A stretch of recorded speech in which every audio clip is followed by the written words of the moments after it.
오늘도 하나님의 말씀은 강해를 나가면서 함께 읽어 나가도록 합니다. 마태복음 5장부터 7장은 산상수훈, 산상설교라 합니다. 이 설교는 하나님 나라의 실제적인 삶에 대한 완전한 윤리의 대강령입니다. 어떻게 보면 우리가 마태복음 5장부터 7장까지를 잘 읽고 묵상하고 우리의 가슴에 새기면 예수의 제자의 삶이 어떠해야 되는지에 대해서 잘 알 수 있습니다.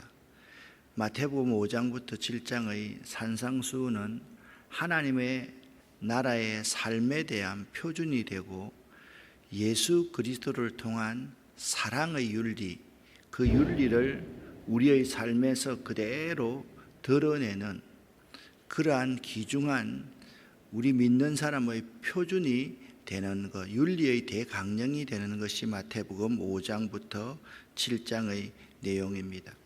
오늘부터 읽어 나갈 6장에서는 외식적인 요소와 세속적인 모습의 삶은 하나님 나라에 합당하지 않음을 경고함과 동시에 진실한 하나님 나라의 삶을 소개하고 있습니다.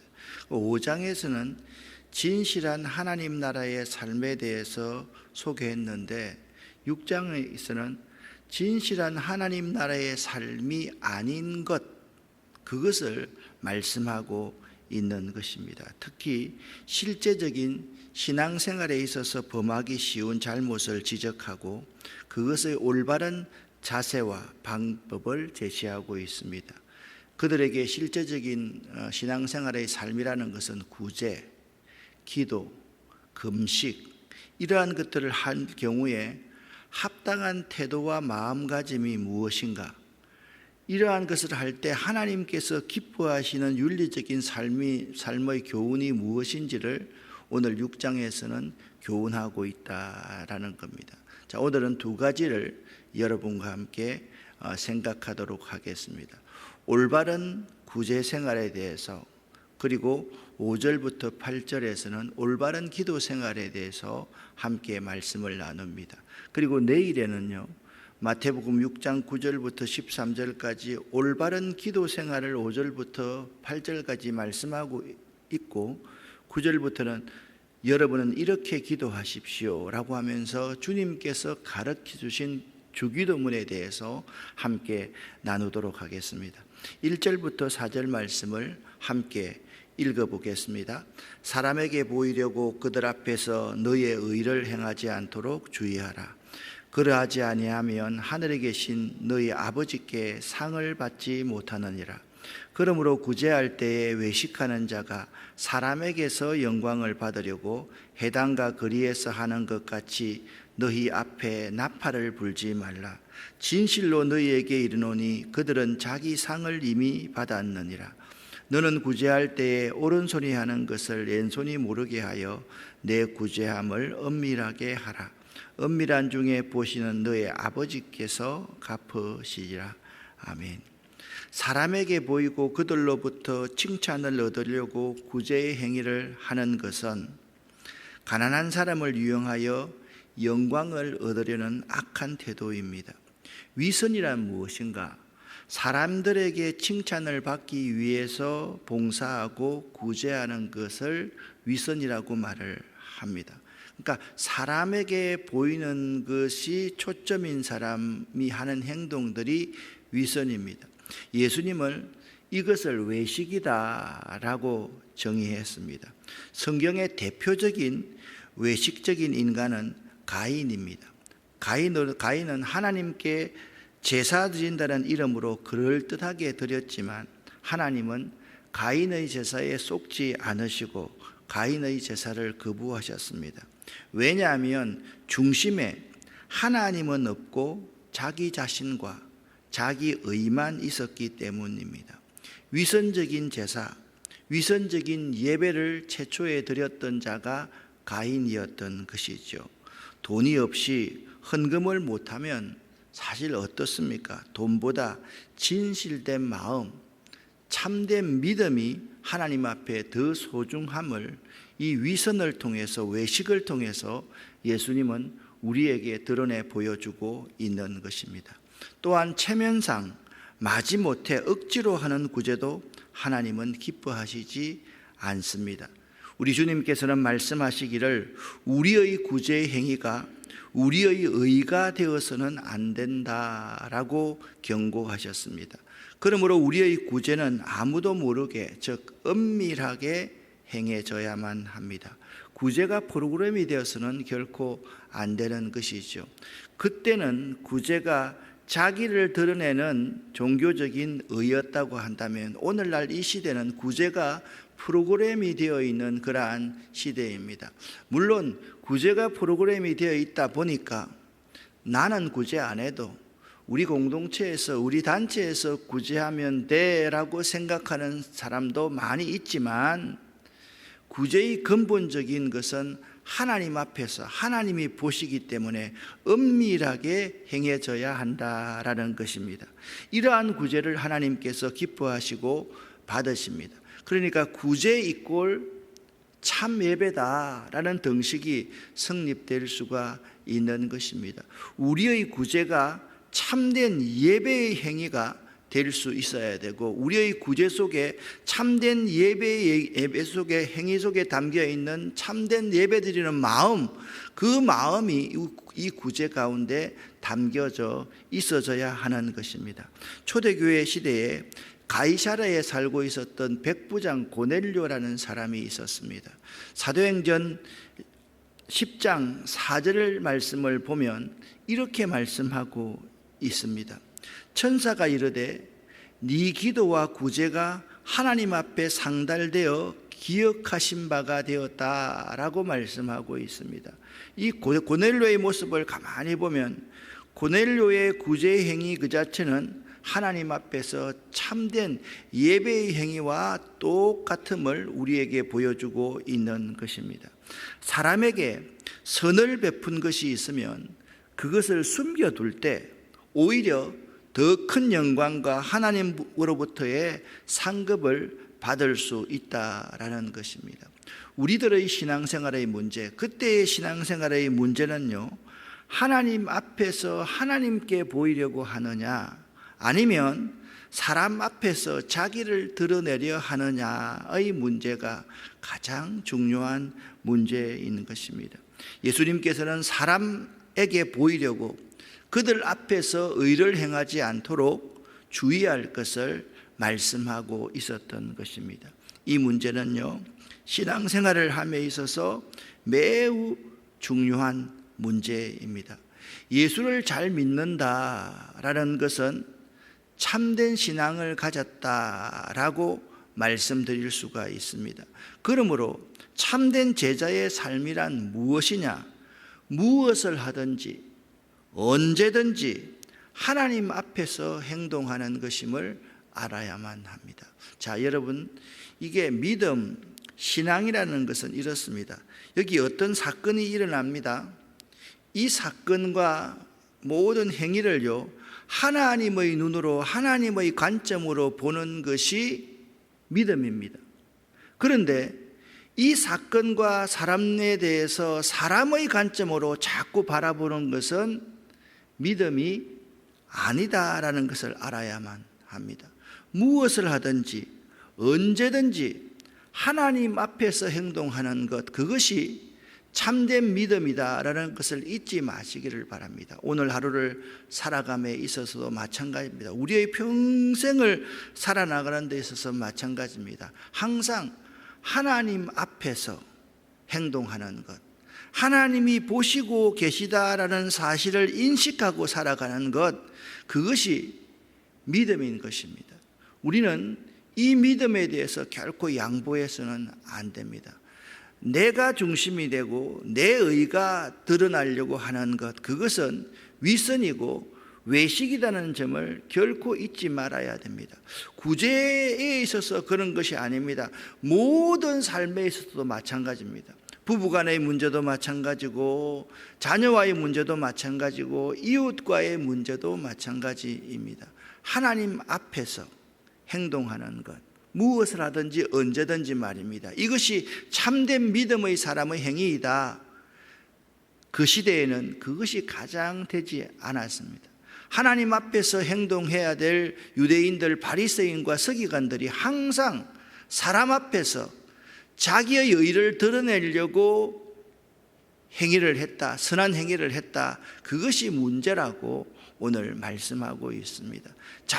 사람들 앞에서 자기의 의를 드러내는 것은 하나님 나라와 전혀 관련이 없다라는 점을 알 수가 있습니다. 두 번째, 5절부터 8절까지는 기도에 대한 바른 태도에 대해서 우리에게 가르쳐 주고 있습니다. 함께 읽어보겠습니다. 또 너희는 기도할 때에 외식하는 자와 같이 하지 말라. 그들은 사람에게 보이려고 해당과 큰 글이 어기에 서서 기도하기를 좋아하느니라. 내가 진실로 너희에게 이르노니 그들은 자기 상을 이미 받았느니라. 너는 기도할 때에 내 골방에 들어가 문을 닫고 은밀한 중에 계신 내 아버지께 기도하라. 은밀한 중에 보시는 내 아버지께서 갚으시리라. 또 기도할 때에 이방인과 같이 중언부언하지 말라. 그들은 말을 많이 하여야 들으실 줄 생각하느니라. 그러므로 그들을 본받지 말라. 구하기 전에 너희에게 있어야 할 것을 하나님 너희 아버지께서 아시느니라. 아멘. 여기 이렇게 말씀하고 있습니다. 기도할 때에 외식하는 자와 같이 하지 말라. 자, 먼저 구제에 대해서 말씀할 때 외식이 뭐라고 말씀드렸습니까? 사람 앞에서 사람에게 보이려고 하는 것이 외식이다라고 예수님께서 정의했다라고 말씀을 드렸습니다. 여기 이렇게 말씀하고 있습니다. 기도하기를 좋아하느니라. 기도하기를 무엇 때문에요? 사람 앞에서 사람들에게 보이려고, 내가 이런 사람이라는 것을 나타내려고 기도하기를 좋아한다라는 것입니다. 그 속에 하나님이 하나도 없습니다. 그래서 이렇게 기도하기를 좋아하는 것은 믿음의 기도가 아니라는 것을 알 수가 있습니다. 여기 사람에게 보이려고라는 이 헬라어 단어는 연극이라는 말의 어원적인 말입니다. 그들은 무대에서 배우가 되기를 원했습니다. 그들은 자신들이 얼마나 거룩한지 사람들에게 보여주기를 원했던 배우였던 것입니다. 오늘날도 이러한 기도를 하는 사람들이 참으로 많습니다. 예를 들면 대표 기도를 할 때도 마찬가지입니다. 여러분, 대표 기도를 할 때 되도록이면 앞에 성경 구절 붙이지 마십시오. 주님 이렇게 하지 마십시오. 항상 하나님 아버지여, 앞에 좀 수식어가 붙으면 살아계신 하나님 아버지여, 전능하신 하나님 아버지여 이렇게 부르면 되는데 자꾸 그 앞에 수식어를 너무 많이 붙이려고 하다 보니까 정말 우리의 기도의 대상인 하나님 아버지를 부르지 않을 때가 많습니다. 우리 교역자들도 기도를 가만히 지켜보면 주님 이렇게 말을 합니다. 기도는 주님께 하는 것이 아닙니다. 기도는 예수의 이름으로 하나님께 드리는 것입니다. 하나님이 우리의 기도의 대상이라는 것을 잊지 말아요. 물론 하나님이 내 주님입니다 라고 말을 하면 되겠지만 사실 성경적으로 가만히 보면 하나님을 주님이다 라고 표현하는 것보다 예수 그리스도가 내 인생의 주인이시오, 나를 구원하신 구원자입니다 라고 고백할 때 큐리어스, 주님 황제가 나의 주인입니다 라와 반해서 예수 그리스도만이 내 인생의 주인입니다 라고 고백할 때 이 주님이라는 단어를 많이 사용했다는 점을 잊지 마시기를 바랍니다. 우리가 기도하는 배우가 되어서는 안 됩니다. 진실로 하나님 앞에 기도하는 사람이 되어야만 하는 것입니다. 외식하는 자, 곧 서기관과 바리새인들은 회당이나 거리에 서서 손을 들고 기도하기를 좋아했습니다. 왜? 자기가 그렇게 거룩한 신앙이라는 것을 사람에게 보이는 배우같이 행동하기를 원했기 때문입니다. 이러한 모습과는 대조적으로 예수께서는 우리에게 문을 닫고 골방에서 기도하라고 말씀하십니다. 기도는 하나님과 나와의 1대1의 관계라는 것을 잊지 마시기를 바랍니다. 우리나라에서 기도가 들어와서 자꾸 주여 삼창하고 합시다 라고 하면서 주여를 3번 부르면서 했는데, 이것은 굉장히 중요한 의미입니다. 그렇게 집회할 때는 기도할 수가 있습니다. 그러나 이것이 습관이 되다 보면 주여라는 말을 크게 안 하고 그냥 주여 믿습니다 라고 하면 기도가 아닌 것처럼 느껴진다는 것이 큰 문제인 것입니다. 진실로 나의 기도가 하나님께 드려지는 기도임을 믿습니다. 하나님과 1대1로 골방에서 들어가서 기도하는 자세, 마음, 그것이 매우 중요하다라는 말씀입니다. 진실한 기도는 골방에서 아무도 모르게 행해진다 하더라도 하나님 아버지께서 들으시고 모두 응답해 주심을 믿는 기도가 진실한 기도인 것입니다. 회당이라 거리에서 기도하기를 좋아하는 자들은 기도 그 자체보다는 기도의 모습을 보이기 위한 위선자들입니다. 여러분, 기도 그 자체여야지 기도하는 모습을 보이기 위한 배우가 되어서는 결코 안 된다라는 사실을 알아야만 합니다. 그러나 골방에서 은밀한 중에 기도하는 자는 기도의 대상을 살아계신 하나님 아버지로 바로 알고 하나님만 의지하는 신앙 가운데 믿음으로 감사와 고백과 간구를 하는 것입니다. 여러분은요, 사람에게 보이려고 기도한 때가 없었습니까? 또한 골방에서 기도하다가 하나님의 응답을 받고 감격하여 한없이 감사드린 경험은 없으십니까? 우리는 이 2가지의 질문을 잘 받을 수 있어야만 됩니다. 혹시나 내 기도가 사람에게 보이려고 하는 배우로서의 기도가 되어서는 안 됩니다.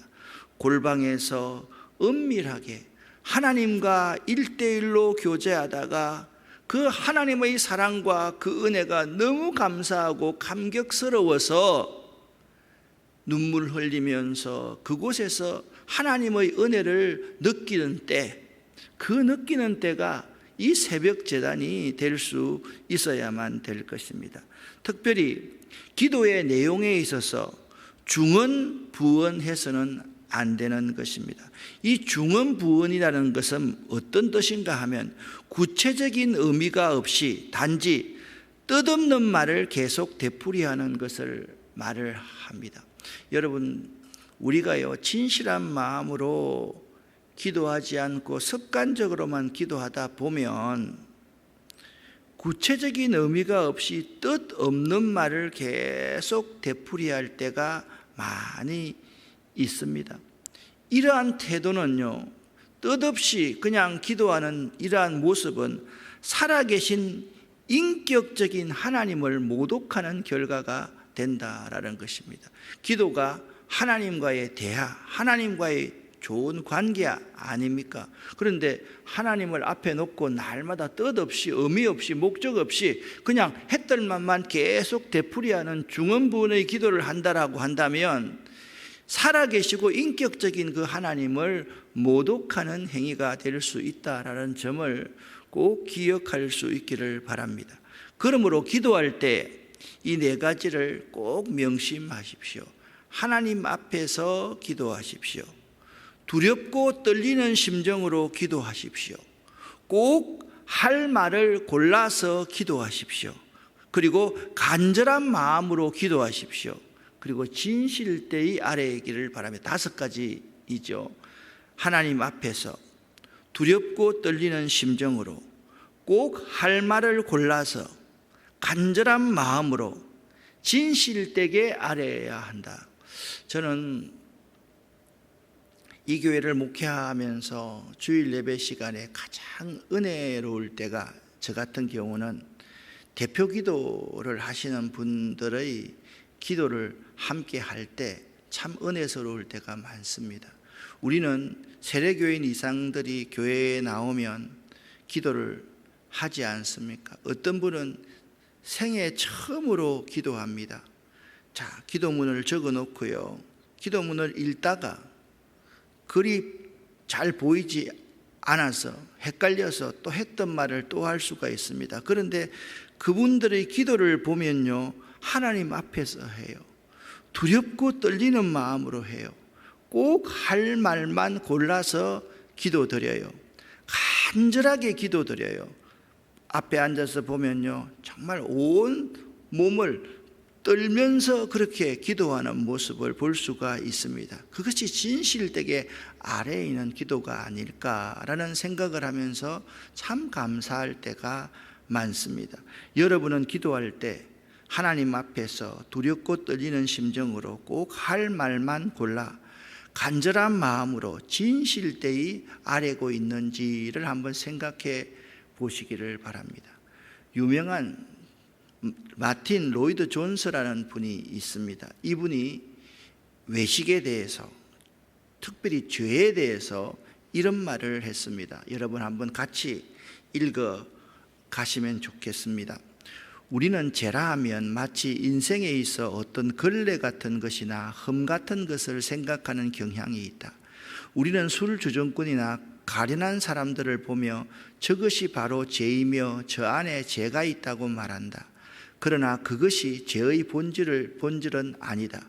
진정으로 죄에 대해서 이해하고 그 모습을 보려면 상당히 위대한 성도를 보아야만 한다. 하나님 앞에 복이 드물 만큼 헌신된 경건한 그리스도인을 보라. 하나님 존전에 무릎을 꿇고 있는 그를 보라. 그곳에도 그 일을 방해하는 자아가 있을 수 있고 자기 자신에 대해 생각하게 하는 시험이 있으며 자기 만족과 하나님을 경배하려는 것보다 자신이 경배를 받고자 하는 마음이 있다. 다른 것이 아니고 바로 이러한 것이 죄의 참모습이다. 물론 다른 죄도 있지만 그러나 그런 데서는 죄의 극치와 본질을 볼 수 없다. 다른 면에서 만일 당신이 정말 사단의 본성과 그의 활동을 보려면 인생의 어떤 흠이나 너저분한 것을 보지 말고 우리 주님께서 40일 밤낮 혼자 보내신 광야를 보라. 거기에서 당신은 바로 하나님의 아들을 시험하는 사단의 진정한 모습을 볼 수 있을 것이다. 아멘. 여러분, 죄의 참모습이 무엇인지 아십니까? 오늘 구제와 은밀한 기도에 대해서 함께 나누었는데요, 죄의 참모습은 진실되게 신앙생활을 하려고 하는 여러분과 저 모습 속에서 찾을 수가 있습니다. 어떤 것이 죄의 본질, 죄의 모습이라고 말씀드릴 수 있습니까? 첫째, 내 자아가 살아있는 것이 죄입니다. 두 번째, 자신만을 생각하는 것이 죄입니다. 내 가족만을 생각하는 것이 죄입니다. 세 번째, 자기 만족함이 죄입니다. 네 번째, 자신이 높아지고자 하고 자신이 경배를 받고자 하는 마음, 그 자체가 죄라는 사실을 잊지 마시기를 바랍니다. 그래서 우리가 죄라고 하면 윤리적으로 도덕적으로 모순된 그것 속에서 죄를 찾으려고 하는데 사실상 이 네 가지는요, 그런 의미가 아닙니다. 내 자신의 힘을 의지해서 이 세상을 살아가려고 하는 것, 그것이 죄입니다. 하나님 없이 내 혼자의 힘으로 이 세상을 살아가려고 하는 것이 죄의 본질이라는 것입니다. 여러분, 광야에서 예수님을 시험하는 사단의 모습을 잘 보시기를 바랍니다. 너가 하나님 도움 없이 지금 이 자리에서 네 필요를 채우고 네 만족을 채우고 너 자신을 위해서 이 세상을 한번 살아가 보아라. 그러면 온 세상 사람들이 너 인정할 것 아니냐? 그것이 사단의 시험의 아주 중요한 부분이다라는 사실을 생각할 수 있기를 바랍니다. 구제와 기도에 대해서 생각하면서 왜 죄의 본질을 생각합니까? 구제하면서 죄를 지을 수 있습니다. 기도하면서 죄를 지을 수 있습니다. 하나님 앞에서 하나님이 보시고 있다는 생각으로 은밀하게 구제하고 은밀하게 기도하는 습관, 이것이 매우 중요하다는 점을 오늘 이 새벽에 잊지 마시기를 예수 이름으로 간절히 축원합니다. 기도하겠습니다. 하나님 아버지, 우리의 모습을 다시 되돌아봅니다. 내 자아가 살아있고 내 만족을 위해서 나뿐만 모르는, 나를 드러내고 싶고 나를 과시하고 싶은 것이 나 자신의 모습임을 기억합니다. 하나님, 사람에게 보이려고 모든 신앙의 행위를 하지 않도록 도와주시고 우리의 중심을 보시는, 우리의 마음을 드리는 귀한 신앙생활을 할 수 있는 저희들 되기를 원합니다. 하나님, 우리와 함께하여 주시옵소서. 이 시간 우리에게 하나님의 성령을 부어 주시옵소서. 예수 그리스도의 이름으로 축복하옵고 간절히 기도 올립니다. 아멘. 주여 믿습니다. 고백합니다.